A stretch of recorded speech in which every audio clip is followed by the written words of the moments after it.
né? Então, a verdadeira missão nossa é de converter. Não só converter os hereges, mas também converter os pagãos. Né? Qual é a diferença, né? Os hereges são os cristãos afastados. Os pagãos são aqueles que não são cristãos, né? Que acreditam em vários deuses, né? Acreditam na natureza, nas forças da natureza, na Pachamama, etc, etc. Então, são muitas religiões no mundo do paganismo. Então, a gente tem essa missão também. Aí tem aquelas pessoas que dizem assim, mas não tem que ir lá converter os índios, deixa os índios lá, com a fé deles, com a natureza deles. Opa, tem alguma coisa errada quando você pensa dessa forma. Você já deixou de ser católico, porque afinal de contas, né, os nossos antepassados vieram para cá, vieram descobrir a América, né, vieram colonizar a América, não por causa de pau-brasil, gente. Isso aí foi uma lorota que o seu professor de história comunista te contou. Eles vieram para cá para evangelizar, eles vieram para cá para criar um novo mundo católico, né? Então, fica ligado nas coisas aí, que tem coisa que não é bem por aí, né, Carol? A totalidade da evangelização consiste em implantar a igreja, né, que não existe sem essa respiração, que é a vida sacramental da Eucaristia.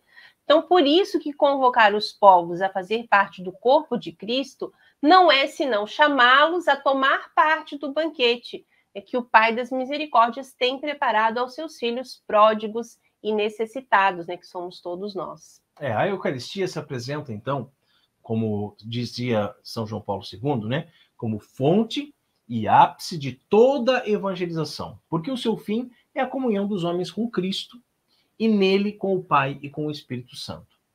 A sublimidade desse augusto sacramento deve ser contemplada tendo em conta que ele não apenas nos comunica e aumenta a graça santificante, mas antes contém o próprio autor da graça sobrenatural. A presença eucarística de Cristo pode, portanto, ser entendida como uma extensão da encarnação. Então, o Verbo se faz carne e depois ele continua se fazendo carne todos os dias, em todas as igrejas do mundo inteiro, na Santa Missa. Né? Assim como o Verbo humanado, vindo ao mundo, trouxe ao mundo a vida da graça, assim também, vindo sacramentalmente a cada um de nós, ele vai operar em nós a mesma vida divina.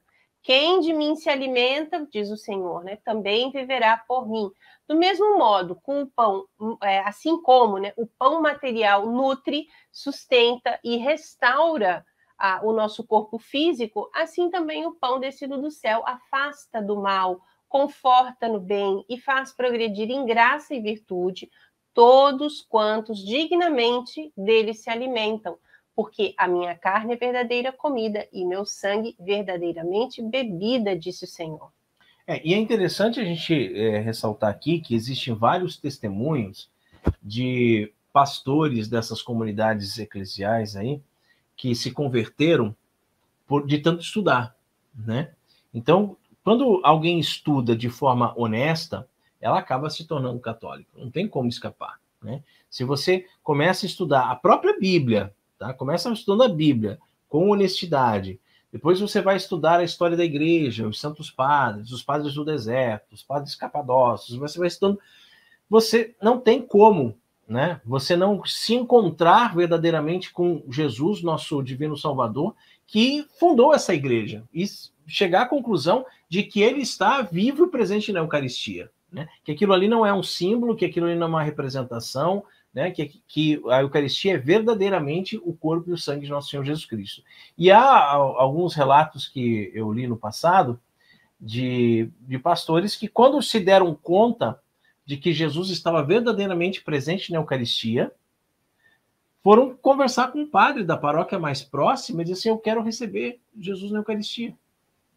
Não, mas para isso você tem que ser católico. Não, mas eu não quero largar minha igreja lá, ela está dando bem e tal, eu estou numa situação boa lá financeiramente, tudo, mas é que eu descobri, padre, que Jesus está aqui na Eucaristia e eu quero recebê-lo na Eucaristia. Não, mas para isso você tem que ser católico. Então, quer dizer, você não pode ser herege, né? Para você receber dignamente o Senhor, você tem que aceitar o todo. O católico está para o todo. Então você vai ter que aceitar a Virgem Maria, os santos, né? O purgatório, que tem tanto problema com o purgatório, né? E realmente o padre disse assim, vai para casa, continua estudando, e a pessoa foi e voltou mais tarde, não, é isso mesmo. E aí foi batizado, e aí recebeu a primeira Eucaristia, e se tornou, muitos deles se tornaram diáconos, né, permanentes na Igreja Católica, mas eu quis abrir esse parênteses aqui, porque realmente a Eucaristia é a fonte e o ápice de toda a Igreja. Como é que eles podem se denominar Igreja sem Eucaristia, não é mesmo? E é até triste, né? E o fruto deste salutar convívio, né, nosso com a Eucaristia, né, ele é nos unir cada vez mais intimamente a Cristo. Esse é o fruto que a gente colhe, fica cada vez mais íntimo de nosso Senhor Jesus Cristo, cuja carne e cujo sangue nos são oferecidos como penhor da glória futura. Jesus disse, quem come a minha carne e bebe o meu sangue, né, permanece em mim e eu permaneço nele. Né? E tocando-se também com o seu único e mesmo corpo, gerado no seio da Virgem Santíssima, e agora e por toda a eternidade assunto aos céus, Jesus nos cura, nos liberta, nos devolve a vista e limpa a nossa lepra, né? Torna mais fervorosa a nossa caridade. Então, tudo que Jesus operou enquanto verbo encarnado aqui nessa terra, ele continua operando lá do céu, né? Nessa intimidade que nós temos com ele, principalmente através do seu corpo e sangue na Eucaristia. Certo? Sim.